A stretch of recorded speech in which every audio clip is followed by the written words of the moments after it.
Hi everyone, Justine Froelker here, and it's Faith Wrestle Friday. And today we're talking about one of the most famous parables. I guess it's one of Jesus' parables, the Prodigal Son. Because I had a huge aha moment on it a couple weeks ago. And I want to share a little bit about my faith background with you because some of you might be wondering. So let's hit it. Prodigal Son.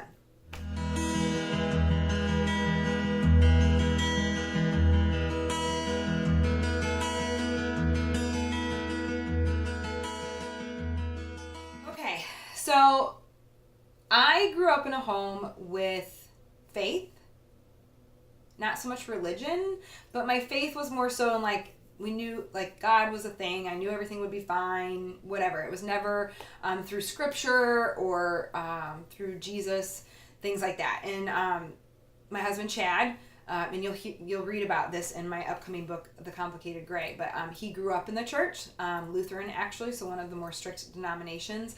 And so obviously when we knew that we were going to be a family, it was quite the church shopping experience with some hilarious stories. But so it is not off, it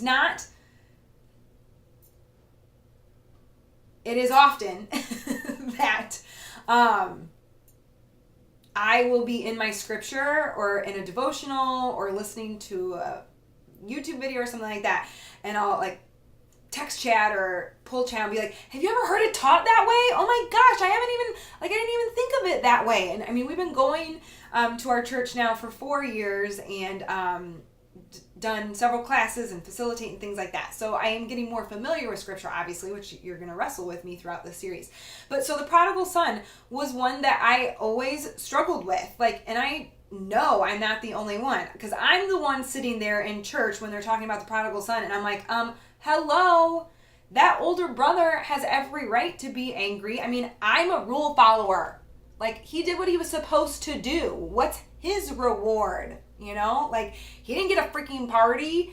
We're just all, we're so human. And so one of the devotionals out, and throughout this series, I'm obviously going to share with you all the different devotionals that I have had come into my life, that God's brought into my life. This is one of them, Ted Dekker, The Forgotten Way. This has rocked my world. I'm going to refer to it several times probably throughout this series. And it was a Facebook ad. That's how I found it. God speaks to me a lot through social media because I choose to have a healthy relationship with social media. And so God finds me a lot through that, whether or not it's a scripture or a meditation or a devotional or, it's just crazy the people he's connected me with, especially other Christ followers through social media. It's just beautiful. Anyways, so The Forgotten Way is a 21-day devotional. I love it. It's changed everything. I'll probably dedicate its own week to it, but it comes with a study guide too that's full of scripture. And one of the weeks he talks about the prodigal son. And the thing that sticks out for me in this is obviously the end. So we're in Luke 15, verse 31. The father replied, "My son, you are always with me, and all I have is yours." And then he goes on to say, we have to celebrate. Aren't you happy? Your brother was dead and he's alive again. He was lost and is found, which is oftentimes what is focused on when this scripture is discussed. And when I was reading Ted Dekker's book, he said the other side of this is the father doesn't judge either brother.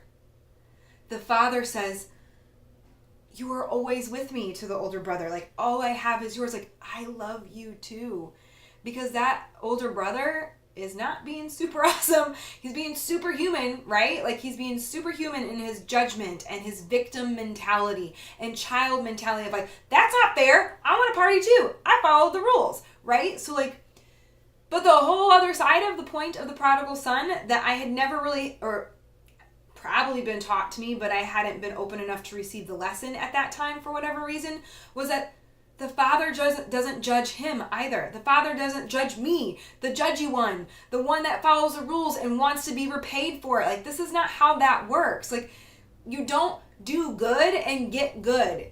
Everything is good because everything works for his higher good.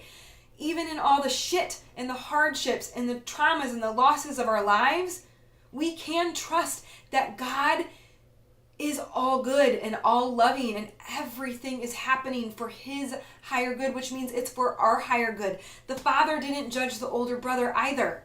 He loved him.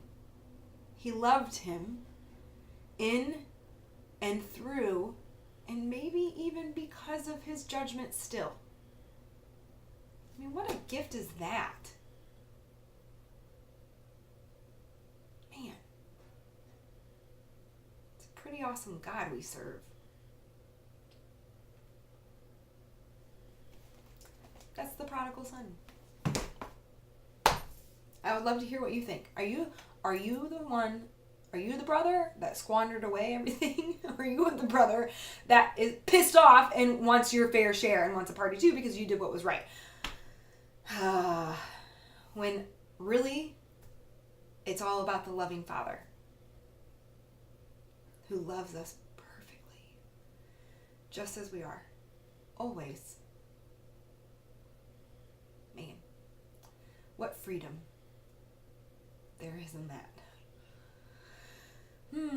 All right, that's Faith Friday, Faith Wrestle Friday.